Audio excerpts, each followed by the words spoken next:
أعوذ بالله من الشيطان الرجيم. بسم الله الرحمن الرحيم.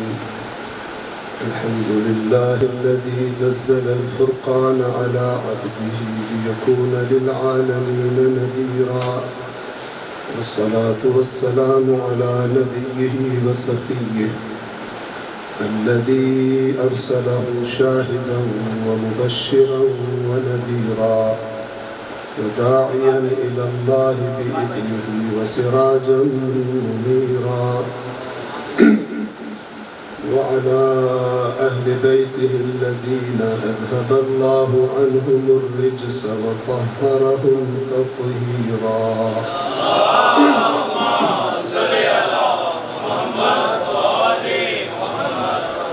أما بعد، فقد قال الله تعالى في القرآن الحكيم وهو أصدق القائلين: أعوذ بالله من الشيطان الرجيم. بسم الله الرحمن الرحيم. يا أيها الذين آمنوا إن تطيعوا فريقا من الذين أوتوا الكتاب يردوكم بعد إيمانكم كافرين، وكيف تكفرون وأنتم تتلى عليكم آيات الله وفيكم رسوله، ومن يعتصم بالله فقد هدي إلى صراط مستقيم. صدق الله العلي العظيم. صلوات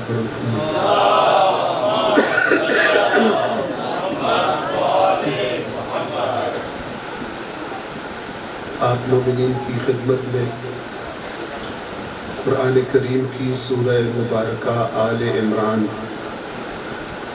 آیت نمبر 100 اور 101 کی تلاوت کی ہے.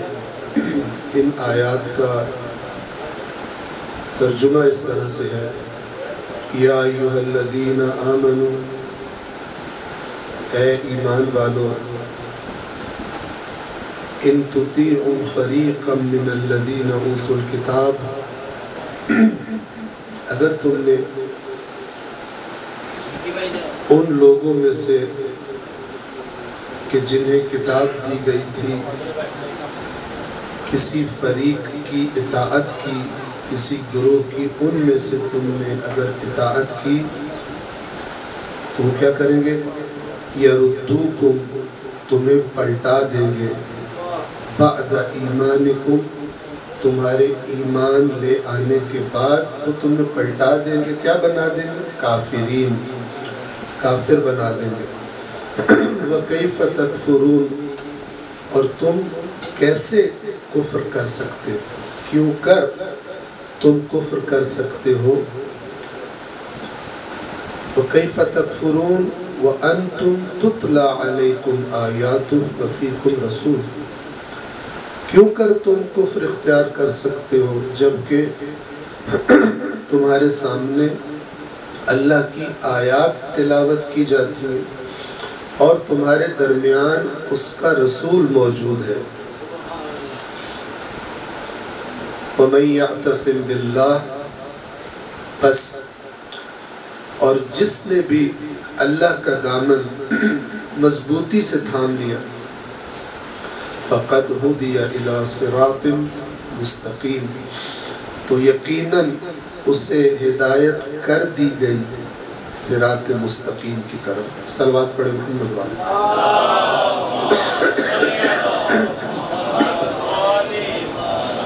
جیسا کہ ابھی آپ نے سنا کہ یہ جو آج کی مجلس ہے یہ یتیمہ امام حسین. صلوات پڑھیں محمد والے.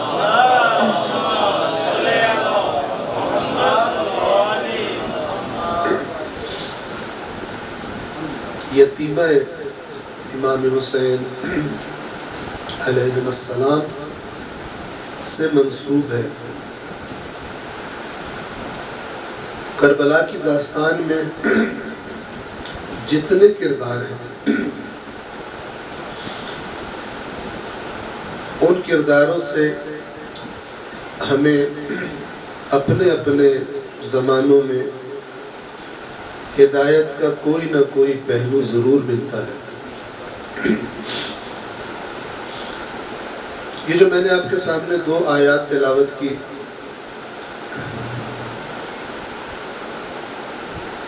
ان کا پس منظر آپ کی خدمت میں بیان کروں گا۔ ترجمہ میں نے آپ کو بتا دیا، پس منظر بیان کروں گا، اور پھر ان آیات میں جو بات کی گئی ہے اس بات کے تناظر میں بالخصوص ہمارے معاشرے میں ہمارے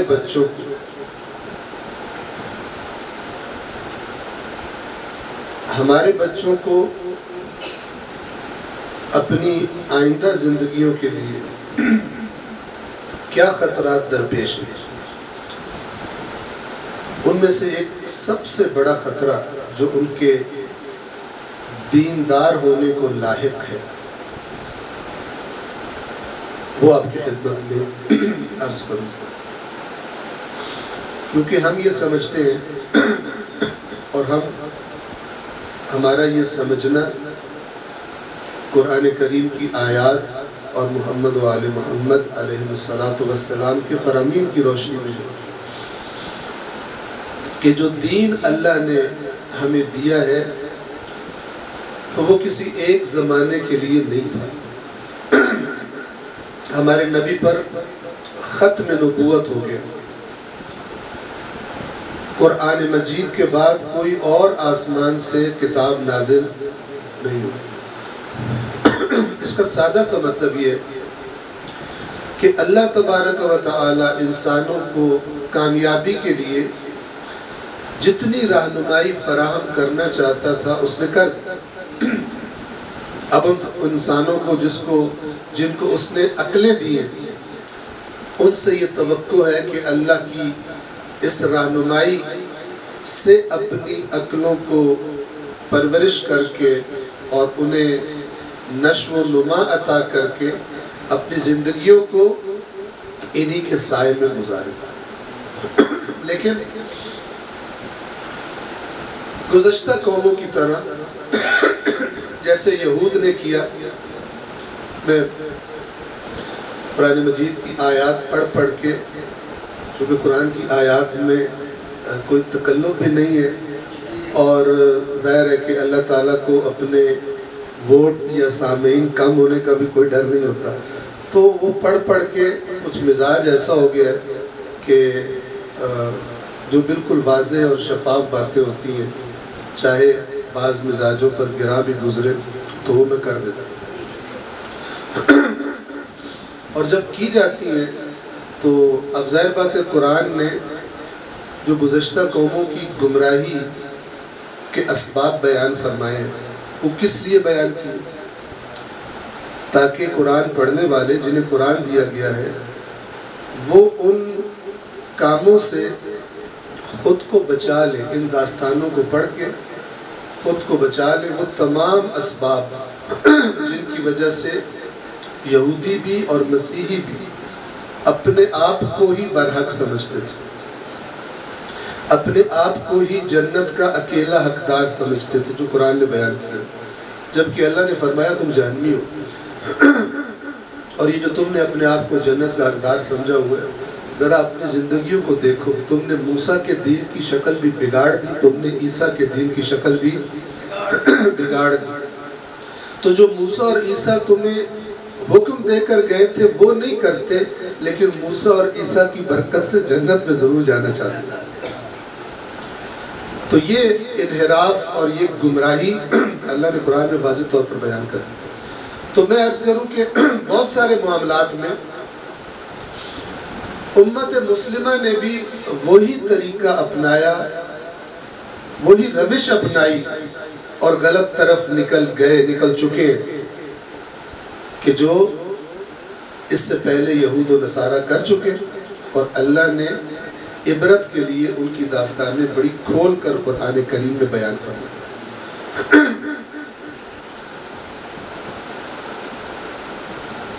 ان 2 آیات کا پس منظر کیا ہے؟ توجہ فرمائیے، ایک صلوات پڑھ دے محمد والا۔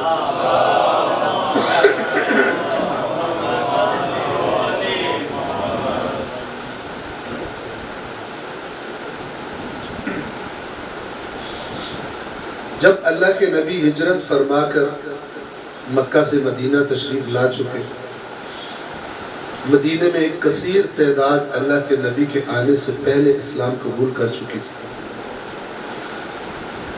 تو مدینہ میں جو اوس و خزرج کے بڑے تھے، سردار تھے، جن کو اپنی سرداریاں اللہ کے نبی کی وجہ سے خطرے میں نظر آ رہی تھی، اور خاص طور پر عبداللہ ابن ابی کہ جو رئیس المنافقین جس کو کہا گیا ہے وہ، اور مدینہ میں رہنے والے یہودی، یہ تینوں اس نئے پیش آنے والے حالات سے پریشان تھے۔ اور جب اللہ کے نبی تشریف لائے تو ہر دن اسلام کی طاقت بڑھنے لگی۔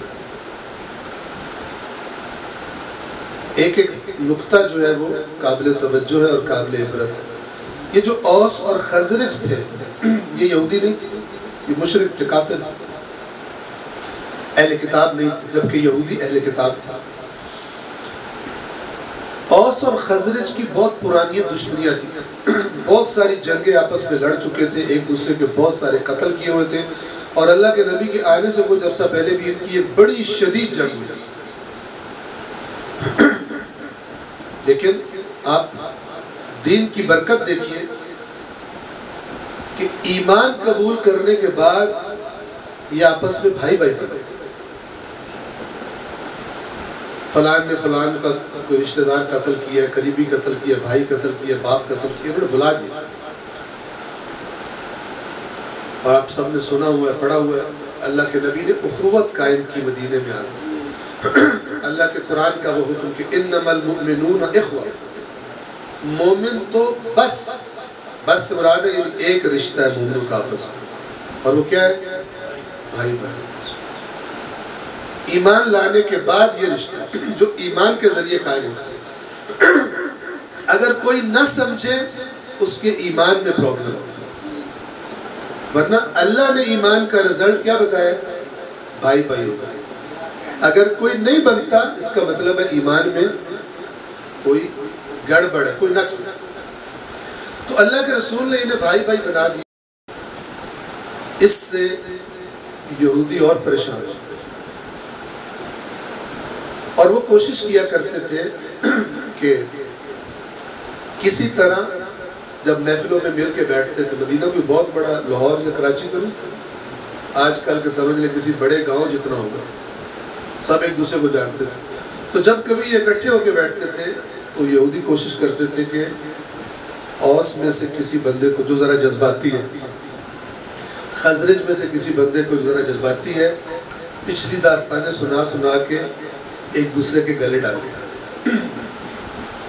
تمہارے ساتھ بڑی زیادتی ہوئی تھی کہ دیکھو بندہ کیسے بنا بیٹھا ہے مسلمان، حالانکہ اس نے زیادتی کی تھی تمہارے مثلا اس ٹائم پر جب تمہاری جنگ ہوئی۔ تو اسی طرح ایک دفعہ یہودیوں نے پلان کیا اوس و خزرج کو لڑوانے کا آپس میں۔ پچھلی جنگ کے ایک یہودی نے پہلے ایک سے واقعات بیان کیے، پھر خزرج والے سے جا کے بیان کیا، اور یہ دونوں لڑنے کے لیے تیار ہو گئے۔ دونوں نے اپنے اپنے قبیلے والوں سے کہا کہ آؤ مدد پر آؤ، اور قریب تھا کہ تلواریں کھنچ جاتی۔ بہت غور سے سنیے گا، اصل میں قرآن مجید کس طرح چیزوں کو بیان کرتا ہے اور ان کے نتائج کیا نکلیں گے وہ بیان کرتا ہے۔ تو کسی نے دوڑ کر اللہ کے نبی کو خبر دی کہ یا رسول اللہ جلدی آئیے، یہاں پہ تو کام بالکل خراب ہو گیا۔ اللہ کے نبی پہنچے اور دونوں فریقوں کو، اوس کو اور خزرج کو، فرمایا کہ تم پھر اسلام کے بعد دوبارہ عہد جاہلیت کی طرف پلٹنا چاہتے ہیں، اور دشمنوں کی بات جو ہے وہ تم مان کر آپس میں لڑنا چاہتے ہیں۔ یہ آیات اتری جو میں نے آپ کے سامنے پڑھی۔ البتہ صرف یہ نہیں، آگے بھی وقت کم ہے جس قدر میں بیان کر سکوں. اب دوبارہ سنیں, اب آپ کو اور کلیئر سمجھ آئے گا. یا ایھا الذین آمنوا, یہ حادثہ ہوتے ہوتے بچ گیا. اب اللہ کی طرف سے آیات نازل, اے ایمان والو, ان تطیعوا فریقا من الذین اوتوا الکتاب, اگر تم ان لوگوں میں سے کسی گروہ کی جن کو کتاب دی گئی تھی ان کی اگر تم اطاعت کرو گے, بات مانو گے, جو وہ چاہتے ہیں وہ کرنے لگو گے, نتیجہ کیا نکلے گا؟ یردوکم بعد ایمانکم کافرین, وہ تمہیں ایمان لانے کے بعد دوبارہ کافر بنا. اور پھر اللہ تعالیٰ خبردار فرما رہا ہے وَكَيْفَ تَكْفُرُونَ, کیسے تم سے یہ ایکسپیکٹ کیا جا سکتا ہے, یہ توقع رکھی جا سکتی ہے کہ تم کفر اختیار کر لو گے وَأَنْتُمْ تُتْلَى عَلَيْكُمْ آیات اللہ, جبکہ تمہارے درمیان تمہارے سامنے اللہ کی آیات پڑھی جاتی ہے. اس رہنمائی کو چھوڑ کر اور اہل کتاب کی بات مان لو. وَفِيكُمْ رَسُولٌ, اور دوسری نعمت آیات کے ساتھ کیا ہے؟ تمہارے درمیان اللہ کا رسول موجود ہے, اور تم نے ان کی باتیں سن کے خود ہی لڑائی کا فیصلہ بھی کر لیا. تم نے نہ اللہ کی آیات کی طرف دیکھا, نہ اللہ کے رسول سے پوچھا کہ یہ وہ موقع ہے جس پہ ہمیں لڑنا ہے کہ نہیں لڑنا. نہ تم نے آیات الہی کو دیکھا, نہ تم نے اپنے درمیان موجود رسول سے یہ کہا کہ یہ موقع جو ہے ہمیں غصہ آیا ہوا, ہم آپس میں لڑ لیں یا نہ لڑیں.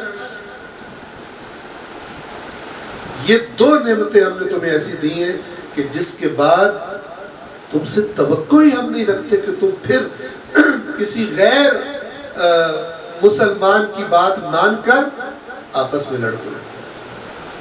اور اینڈ جو فرمایا اس آیت نمبر 101 کا وَمَن يَعْتَصِم بِاللَّهِ, جس نے اللہ کے دامن کو مضبوطی سے تھام لیا. اللہ کا دامن کیا ہے؟ وہی اوپر والی آیت میں آیات قرآن اور رسول اللہ, اور حدیث ثقلین سے اسے کمپلیٹ کریں تو رسول کے بعد اہل بیت رسول.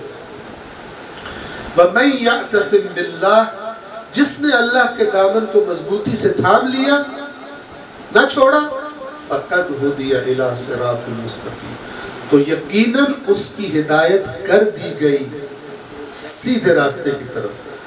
کیا کرنا ہے, کیا نہیں کرنا, کہاں لڑنا ہے اور کہاں جو بھی ہو جائے نہیں لڑنا. صلوات پڑھیں محمد والے.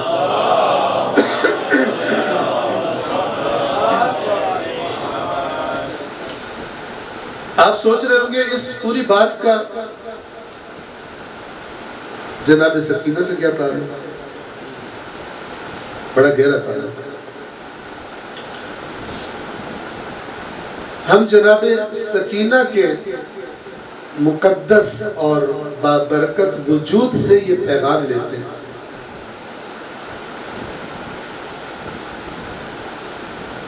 اپنے بچوں کے بارے میں, اپنی آئندہ نسل کے بارے میں.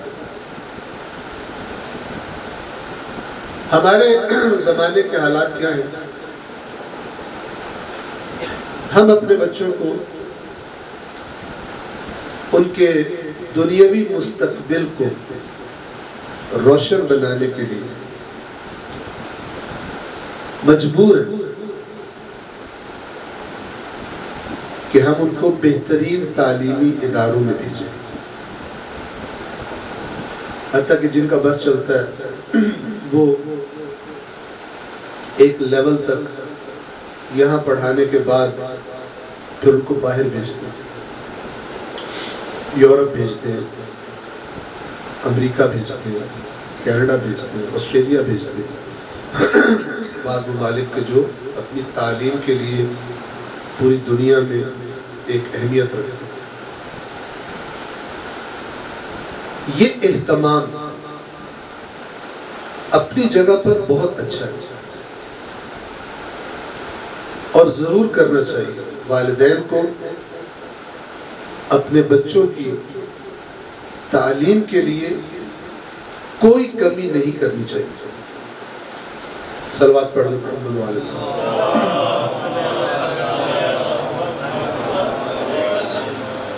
میں بولے سے صلوات پڑھ دیں.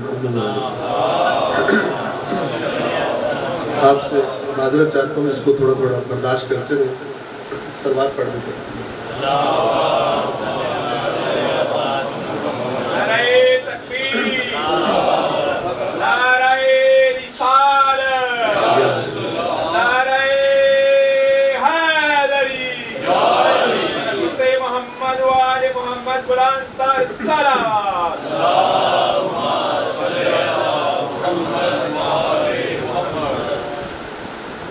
کسی بھی والدین کو اپنے بچوں کی تعلیم میں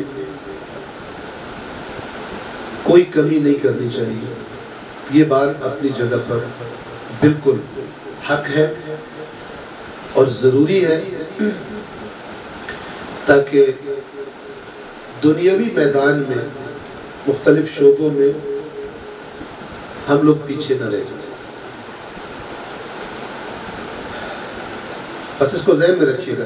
اگلی جو باتیں کرنے لگا ہوں اس کا مطلب کوئی یہ نہ لے لے کہ بس ہم بچوں کو پھر نہ بھیجیں. ضرور بھیجیں، لیکن اس کی جو قیمت ہم، چاہے ہمیں پتہ ہو چاہے ہمیں پتہ نہ ہو، اس کی جو قیمت ہم ادا کر رہے ہیں وہ قیمت بہت بڑی ہے. قیمت سے میری مراد اسکولوں کی فیس نہیں ہے، بلکہ قیمت سے مراد ہمارا دین ہے. قیمت سے مراد ہماری آئندہ نسل کا ایمان، ہماری آئندہ نسل کا اسلام پر، اسلام کی تعلیمات پر اعتقاد ہے. جو لوگ اللہ کی دی ہوئی آنکھوں سے اچھا کام لیتے ہیں، سنجیدگی سے اور کانوں سے اور عقل سے، انہیں معلوم ہے کہ دنیا کے سبھی ممالک میں، اور ہم بالخصوص اپنے پاکستان کی بات کریں، جو نظام تعلیم ہے یہاں پر اور جو ادارے ہیں پاکستان میں، اور بالخصوص اس چیز کا جس کی طرف میں متوجہ کرنے لگا ہوں آپ کو، بالخصوص وہ ادارے کے جو پاکستان میں ٹاپ کے ادارے سمجھے جاتے ہیں، یونیورسٹیز، کالجز اور حتیٰ کہ سکولز. چونکہ بعض دفعہ سکول کے بچوں سے میں نے ایسی باتیں سنی کہ جو ان کے لیول پر کی جانے والی باتیں ہی نہیں تھی، لیکن اس ایج سے ان کے اندر دین کی جڑ کاٹنے کے لیے ان کے ذہنوں میں یہ ڈالا جا رہا ہے.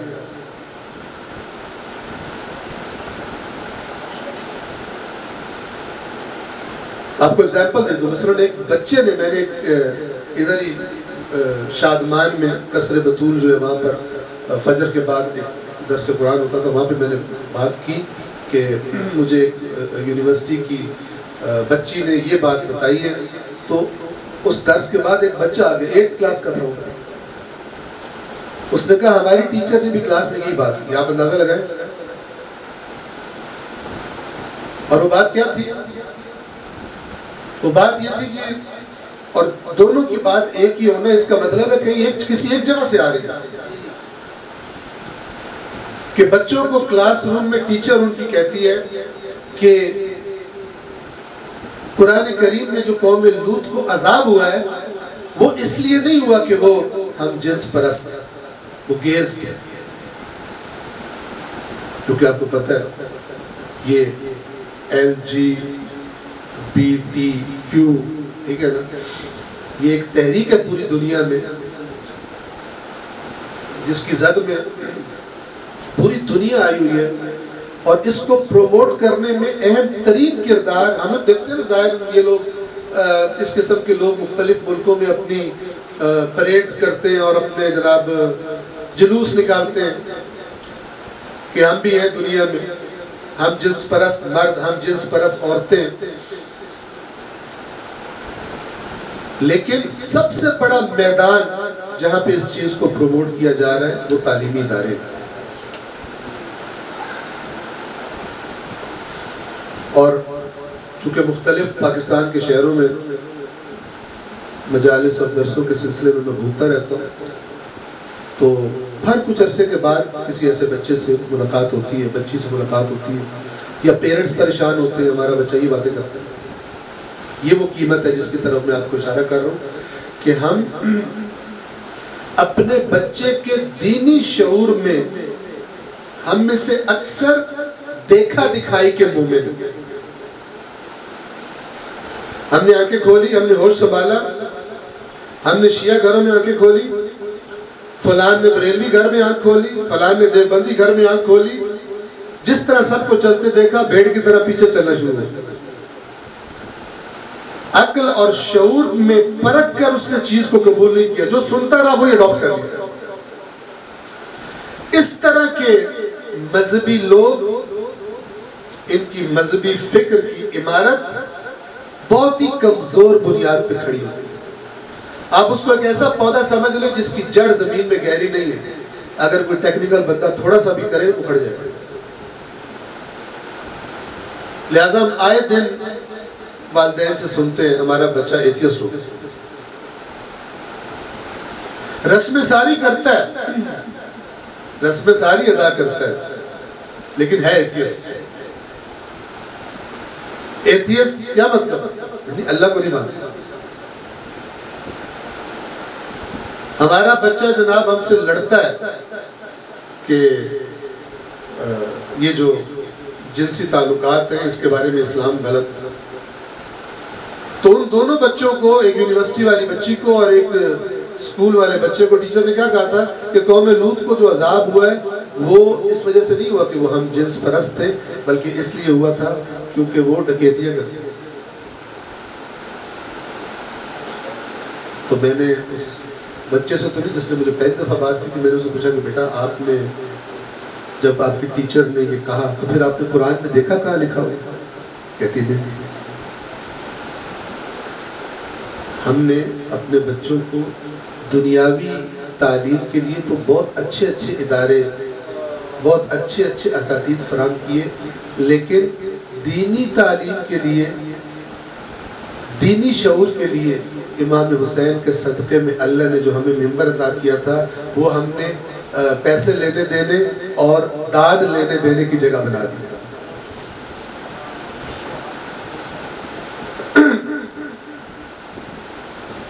دو چیزوں نے منبر امام حسین کو بہت شدید نقصان پہنچا، ایک اس کا کمرشل ہو اور ایک ہولڑ بازی کا ماحول۔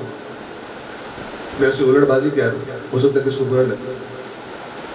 مجھے آپ اللہ کے نبی کی محفلوں میں سے کوئی محفل دکھا دیجئے، روایات میں اہل بیت اطہار کی محفلوں میں سے کوئی محفل دکھا دیجئے جس میں اہل بیت اطہار کلام کرتے ہوں اور سننے والے واہ واہ واہ سبحان اللہ، یہ ہو گیا وہ ہو گیا، ایسے کرتے ہیں۔ بہترین یہ پلیٹ فارم تھا دین سیکھنے اور سکھانے کا، لیکن جو داد کا طالب ہوتا ہے وہ ہمت ہی نہیں کر سکتا کہ سنجیدہ گفتگو کرے، اور لوگ خاموشی سے سن رہے ہوں، ماحول ہی ختم کر دیا۔ 2 مہینے 8 دن کس قوم کے پاس ہے؟ 2 مہینے 8 دن ہم عزاداری کرتے ہیں، پہلی محرم سے لے کر 8 ربیع الاول تک پورا مجالس کا ماحول ہے۔ 2 مہینہ 8 دن اگر سنجیدہ طریقے سے دین سیکھنے پہ توجہ دی جائے تو بہت ٹائم، قرآن سے انس، اہل بیت اطہار کے فرامین سے انس، لیکن وہ سارا کا سارا کس کی نظر ہو گیا؟ کمرشلائزیشن۔ ایک آپ کی خدمت میں بات کر رہا ہوں، اگر اس کا جو متوجہ ہو گیا، اگر اس کا علاج چاہتے ہیں، 2 چیزیں جو بندہ مانگے اس کو مت دیجیے، ایک پیسے، ایک داد۔ معذرت چاہتا ہوں، پریشان نہیں ہونا، گھبرانا نہیں ہے بقول عمران خان کو۔ ایک پیسے جو مانگے اس سے کہے خدا حافظ، ایک جو داد مانگے جیسے ویسے دے بے شک، جب خود مانگے چپ کر۔ اور اگر وہ کہے کہ حلالی داد دے گا تو اٹھ کے کہے تیرے اوپر شک کیا. ہم تو حلالی بیٹھے ہوئے ہیں, ہم فرش عذاب پہ آئے بیٹھے ہیں, تو بے ایمان. صلوات پڑھے محمد والے.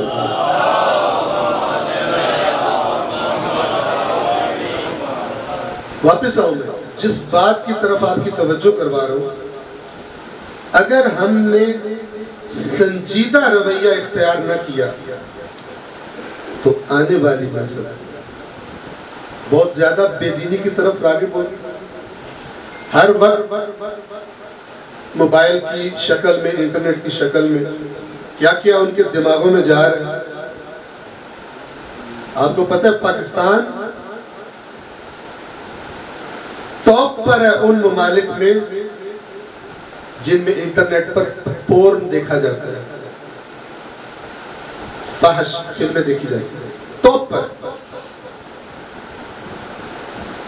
آپ دوسرے ملکوں میں جائیں نا, آپ انٹرنیٹ کا پیکج خریدیں, پاکستان سے کئی گنا مہنگا ہوگا. کیوں؟ پیار ہے ان کو, ان کمپنیوں کو آپ سے کہ ہم ان کو خدمت فراہم کر رہے ہیں. نہیں, اس کے ذریعے آپ کے دماغوں میں گند پہنچانے کے لیے, آپ کی آئندہ نسل کے اندر گند پہنچانے کے لیے انہوں نے سستا کرتا تھا تاکہ ساری رات لگے رہے.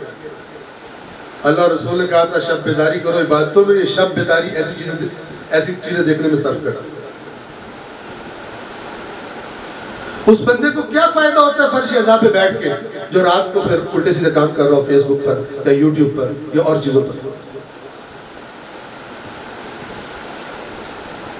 ان کے دین کو زیادہ مانتے ہیں یا اس دین کو زیادہ مانتے ہیں؟ جب یہ اثر نہیں کر رہا تو یہ پھر ایک رسم ہے جو وہ ادا کرتا ہے, اور اس کو چکر یہ ملا کہ اس رسم سے اگر کوئی اللہ ہوا اور آخرت ہوئی تو پھر امام حسین میری سفارش کرتے ہیں.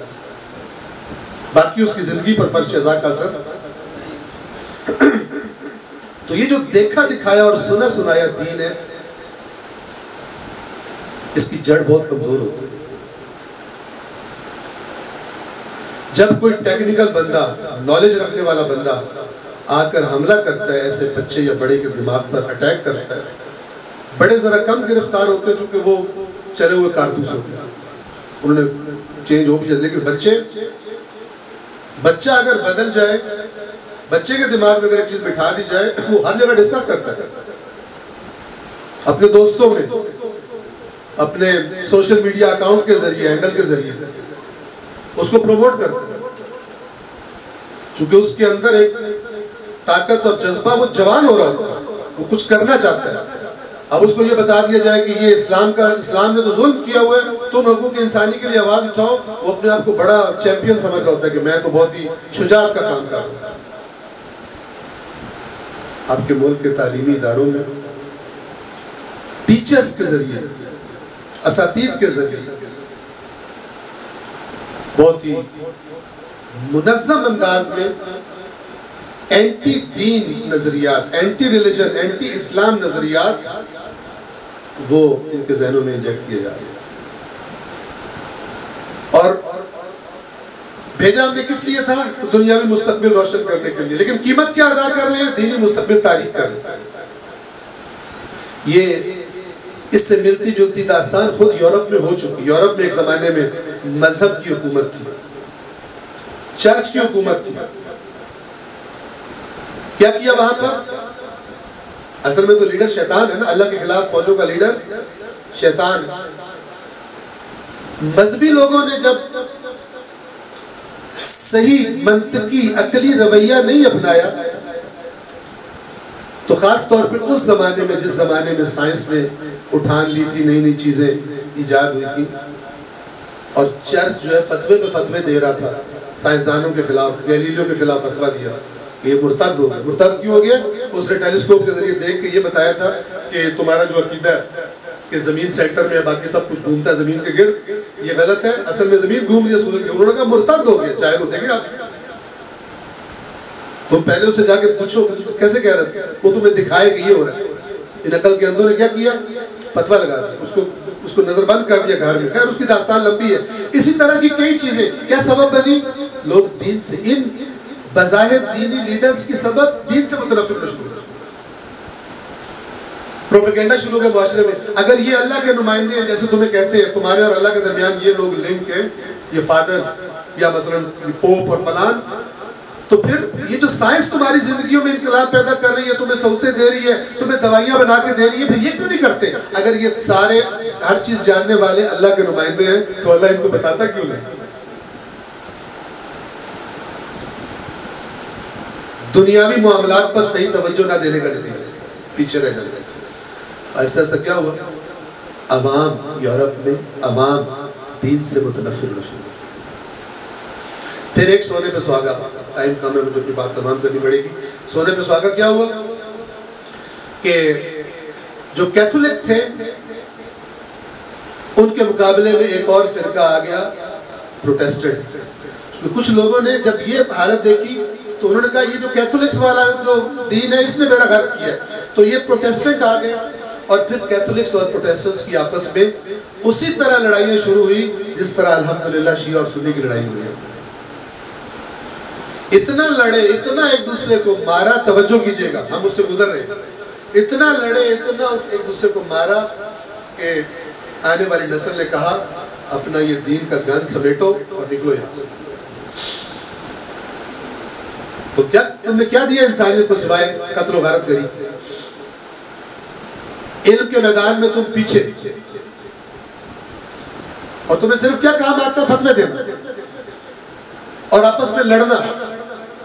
لہذا اس کے بعد چرچ کی بساط تو چیز لپیٹ دی گئی اور ان کو وہ ویٹیکن دے دیا گیا کہ یہ اس میں جا کے ٹکرے مارو، دعائیں مانگو، جو کرنا ہے. باہر خبردار نکل کے تم نے کوئی بات کی کہ دین معاشرے میں یہ چاہتا ہے اور دین معاشرے میں یہ جاتا ہے، شٹ اپ کال دین.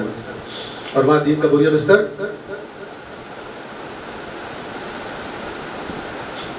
بہت سارے فرقوں یا تھوڑے بہت فرق کے ساتھ ہماری آئندہ نسل بھی یہی دیکھ لے گی. لوگ کہتے ہیں اگر اسلام کے پاس، اسلام اتنا کامیابی والا دین ہے تو پھر وہ کیوں آگے دنیا میں؟ اور یہ نیچرل ہے سوال، یہ نیچرل ہے سوال. لیکن اس سوال کا جواب آپ کو بتاؤں، یہ بچہ، یہ نوجوان نسل جو ہے، یہ جو دیکھ رہی ہے معاشرے میں، یہ اسی کو دین سمجھ رہی ہے. حالانکہ مسلمان اللہ کے رسول کے لائے ہوئے دین سے، اہل بیت کے بتائے ہوئے راستے سے کوسوں دور ہو چکے ہیں. وہ انہی رسموں کو دین سمجھتا ہے. اور اس کا آؤٹ پٹ کیا ہے؟ وہ دیکھتا بندہ مجلس بھی اٹینڈ کر رہا ہے، بندہ نماز بھی پڑھ رہا ہے، بندہ روزہ بھی رکھ رہا ہے، بندہ حج بھی کر رہا ہے، اور جھوٹا بھی ٹکا کے، لین دین میں بے ایمانی بھی ٹکا کے کرتا ہے. کہتے ہیں یہ کیسا دین ہے؟ بے ایمانوں کو پروٹیکشن دے رہا ہے. بے ایمان سے کہہ رہا ہے تو کر بے ایمانی، ایک حج کی مار ہے تجھے بخش دیں گے، ایک زیارت کی مار ہے بخش دیں گے. یہ کیسا بے ایمانوں کو پروٹیکشن دینے والا دین ہے؟ یہ کیسا کرپشن کو پروموٹ کرنے والا دین ہے؟ چونکہ ہمیں دین اس طرح بتایا جاتا ہے کہ اتنا گناہوں سے روکنے والے فرامین نہیں بتائے جاتے، اتنے گناہ بخشوانے کے طریقے بتائے جاتے ہیں. ایک جو صرف سنے سنائے دین پہ چلتا ہے، وہ سمجھتا ہے کہ جو بھی کر لو، مولا حسین اتنے پاورفل ہے، انہوں نے فرشتوں کو پکڑ لینے گردن سے ہٹ جاؤ میرا بندہ چھوڑ دو. مولا حسین نہ ہو گئے پاکستانی کوئی سیاسی لیڈر ہو گئے نعوذ باللہ کہ ہماری پارٹی کا بندہ چھوڑ دو، پاکستان کا قانون اسے کچھ نہیں کہہ سکتا جتنا بھی کرپٹ ہے، کیونکہ ہماری پارٹی کا بندہ. ایک بےہودہ ترین اور ایک عقل میں نہ آنے والی تصویر مختلف مسالک کے دین بتانے والوں نے اپنے اپنے فرقے کے لوگوں کے ذہنوں میں ڈالی. سب سے بڑا نقصان کس کو ہوا ہے؟ خود اسلام، جس کی تعلیمات ان جنت کے پیکیجز کے اندر چھپ گئی. اللہ تو کہتے ہیں اے ایمان والو یہ کرو گے تو جنت میں جاؤ گے، یہ کرو گے تو جہنم میں ڈالو گے، صاف کہتا ہے. لیکن قرآن مجید کو ایسا آؤٹ کیا گیا معاشرے سے کہ اے کاش کہ ہم اپنی آنے والی نسل کے لیے، میں بات تمام کر رہا ہوں، اتنا ہی اہتمام کر دیں. میں نے قرآن مجید کو پڑھا ہے اور اس پڑھے ہونے کے نتیجے میں آپ سے کہا ایسے ہوائی بات بھی کر رہا ہوں کہ جو ہمارے یہاں رواج ہے بچوں کو عربی میں قرآن پڑھانا اپنی جگہ پہ ضروری ہے، لیکن اگر اس سے اگلا سٹیپ قرآن سمجھنا نہ ہو تو اس کا کوئی فائدہ نہیں، بلکہ ایک دھوکے کی شکل ہے، ایک دھوکے کی شکل ہے، ایک ایلوژن ہے. میں اسے کہا کرتا ہوں چوسنی ہے جس کو چوسنے کے لیے منہ میں دے دیا گیا ہے، ہم قرآن پڑھ رہے اور اس میں سے دودھ ساری عمر نہیں نکلنا اس چوسنی میں سے، چونکہ دودھ فیڈر میں سے نکلتا ہے، چوسنی میں سے نہیں نکلتا۔ تو بجائے قرآن مجید کا دودھ ہمیں پلانے کے ہمارے منہ میں قرآن کی چوسنی ڈالی گئی، ہم بڑا ثواب ہو رہا ہے، ختم قرآن ہو رہا ہے، ہر روز سورہ واقعہ کی تلاوت ہو رہی ہے، سورہ یہ اپنی جگہ بڑی اچھی باتیں ہیں، لیکن اگر یہ اگلا سٹیپ ان کا یہ نہ ہو کہ سورہ واقعہ میں ہے کیا، سورہ یاسین میں ہے کیا، تو پھر کوئی فائدہ نہیں۔ بالکل اسی طرح جس طرح کوئی وضو کرے اور نماز پڑھے تو وضو کا بھی ثواب ہے، لیکن اگر وضو کرے نماز نہ پڑھے، آپ کا کیا خیال ہے؟ ہر اذان پہ وضو کرے دوڑ کے لیکن نماز پڑھے ہی کوئی نہیں، اللہ وضو کا ثواب دے گا؟ قرآن کریم ہدایت کے لیے نازل ہوا تھا، چھوڑ دیا۔ اگر آپ اپنے بچوں کو سمپل ٹرانسلیشن کی حد تک بھی قرآن پڑھانے کا اہتمام کریں، پڑھنے کا اہتمام کریں، خود پڑھیں، سب سے بہترین بچے کے لیے اللہ نے والدین بنائے ہوتے ٹیچر۔ اسکولوں میں تو کوئی نہیں آپ کو دے گا، اسکولوں میں، کالجز میں، یونیورسٹیز میں بڑا مشکل ہے، کیونکہ جو ڈگریاں لے کے وہاں پہ ٹیچرز اور پروفیسرز اور فلان بن کے بیٹھے ہوئے، ان میں سے ایک بڑی تعداد خود بے دین ہے، خود ایتھیسٹ ہے، لبادہ مسلمانوں کو اڑا ہوا، وہاں سے نہیں ملے گا آپ کو۔ ہاں آپ اپنے بچے کو خود، اور بچہ سب سے بہترین دین کو تب اہم سمجھے گا جب اسے اپنے ماں باپ کی زندگیوں میں دین اہم، رسمیں نہیں، حقیقت دین، تعلیمات دین۔ باپ کو سچا دیکھے گا، باپ کو سچ کا عاشق دیکھے گا، بچہ سچ کا عاشق ہے۔ باپ کو اگر عبادت کا عشق باپ میں دیکھے گا، اللہ تبارک و تعالیٰ کے تذکرے، اس کے احسانات شروع سے اپنے والدین کی زندگی میں دیکھے گا، متوجہ ہوگا اس کو۔ اور اگر نہیں دیکھے گا، ماں باپ بھی ہیں صحیح بظاہر دینی رسومات والے، لیکن پریکٹیکلی ہم و غم صرف دنیا اور کچھ نہیں سوچتے، تو پھر آپ کا بچہ بھی جب گھر میں بھی یہ ماحول دیکھ رہا ہے، ادھر سے کالج یونیورسٹی میں جو اس کے دماغ پہ حملہ ہوگا، بڑے آسانی سے اس پر اثر کرے۔ اپنی آئندہ نسل کے لیے بیدار ہو جائے، ورنہ جو آپ میں سے خبر رکھتے ہیں ان چیزوں کے، وہ جانتے ہیں کہ اگر یہ روٹین چلتی رہی تو ایک دو نسلوں کے بعد، صرف دعاؤں سے کچھ نہیں ہوتا، ایک دو نسلیں لگے گی اور یہ ملک بھی ایسی ہو۔ ویسے بھی ظاہری معاشرہ تقریباً ایسی ہوتا جا رہا ہے، کپڑے پہننے کے انداز خواتین کے بدل رہے ہیں، مردوں کے بدل رہے ہیں۔ اور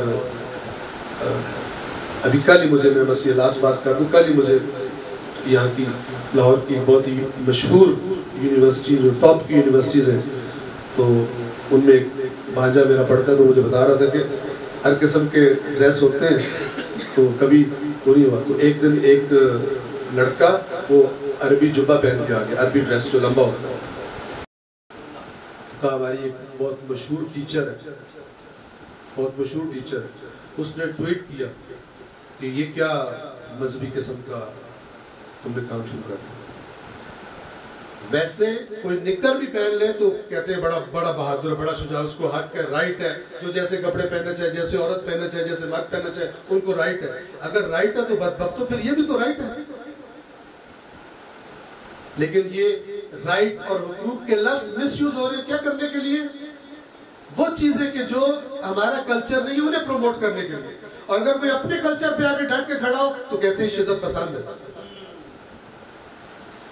یہ خطرناک کھیل، یہ آپ کے بچے کالج یونیورسٹی کے بعد میں آتی ہے، سکولز لیول پر فیس کر رہے ہیں، تو ان کی خبر لیجئے، ان کے بارے میں اہتمام کیجئے دین کا، ورنہ اللہ کے نبی نے فرمایا تھا کہ ایک زمانہ ایسا آئے گا کہ میں اس زمانے کے والدین سے اس طرح بیزار ہوں کہ نہ میرا ان سے کوئی تعلق ہے، نہ ان کا میرے سے کوئی تعلق ہے۔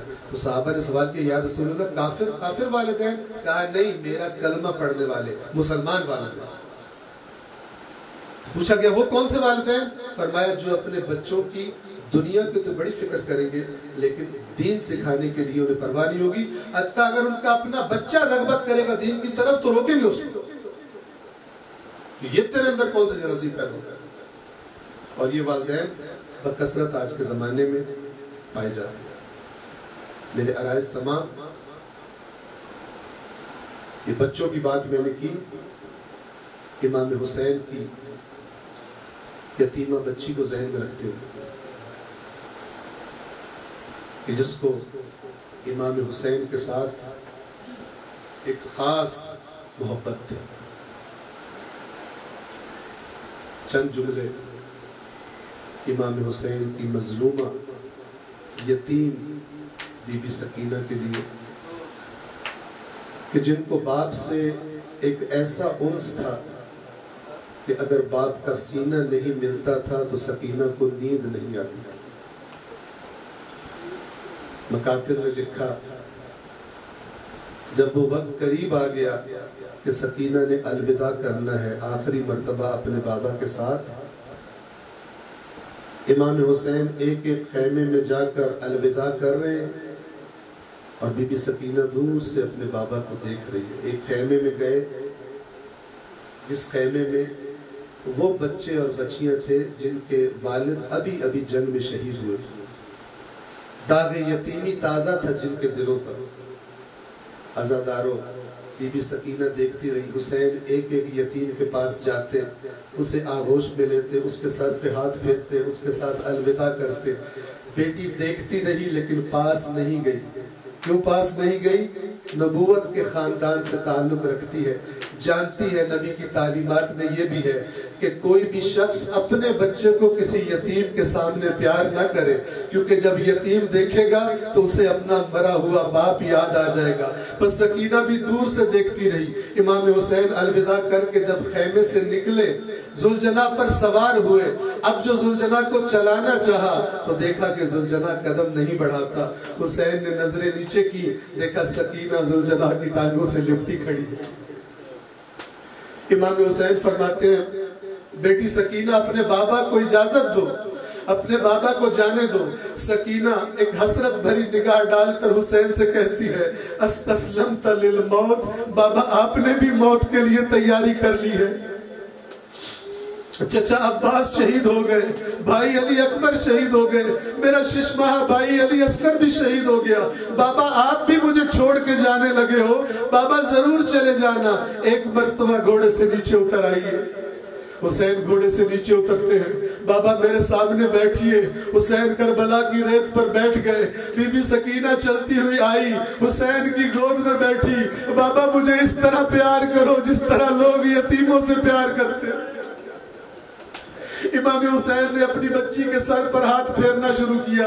عزاداروں، میں سوچا کرتا ہوں بی بی سکینہ نے یہ خواہش کیوں کی؟ شاید اس لیے کہ جب کربلا کی طرف آ رہے تھے، راستے میں مسلم کی شہادت کی جب خبر ملی تھی تو حسین نے مسلم کی کمسن بچی کو بلوایا تھا، اپنی گود میں بٹھایا تھا، اسے بالیاں پہنائی تھی اور سر پر ہاتھ پھیر کر کہا تھا آج کے بعد مجھے حسین کو اپنا بابا سمجھنا، آج کے بعد بی بی زینب کو اپنی ماں سمجھنا۔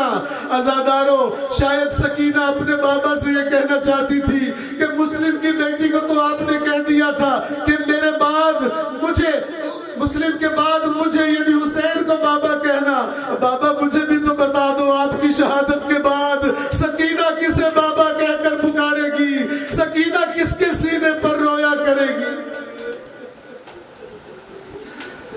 عزاداروں، دنیا میں رسم ہے، دنیا میں رسم ہے کہ جب کسی کمسن بچے کا یا بچی کا باپ دنیا سے چلا جائے تو جب لوگ افسوس کے لیے آتے ہیں تو پوچھتے ہیں کہ اس کے کمسن مرحوم کے کمسن بچے کدھر ہیں، انہیں بلا کر دست شفقت ان کے سروں پر پھیرتے ہیں، ان سے کہتے ہیں کہ آپ کے بابا چلے گئے لیکن ہم آپ کے بابا کے دوست ہیں، ہم عزیز ہیں، ہم آپ کے بابا کی کمی آپ کو پیش نہیں آنے دیں گے۔ لیکن عزاداروں، جب سکینہ یتیم ہوئی، جب سورج ڈھلا عاشور کا تو کیا ہوا؟ جب لعینوں نے اعلان کیا کہ خیموں کو آگ لگا دو، خیموں کو آگ لگائی گئی۔ وہ سکینہ کے جو ابھی کچھ دیر پہلے داغ یتیمی دیکھ چکی ہے، جب جان بچانے کے لیے بیویاں خیموں سے باہر نکلی، یہ معصوم بچی بھی دوڑتی ہوئی خیمے سے باہر نکلی۔ عزاداروں اس یتیم کو کسی نے دلاسا نہ دیا، اس یتیم کو کسی نے تسلی نہ دی، جو کوئی سامنے آیا تو تماچے مارے، کسی ظالم نے کانوں سے بالیاں کھینچ لی، کانوں سے خون رستا ہے اور پکارتی ہے بابا، دیکھو آپ کی سکینہ کے ساتھ کیا سلوک کیا۔ الا لعنت اللہ علی القوم الظالمین وسيعلم الذين ظلموا أي منقلب ينقلبون۔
سکینہ کو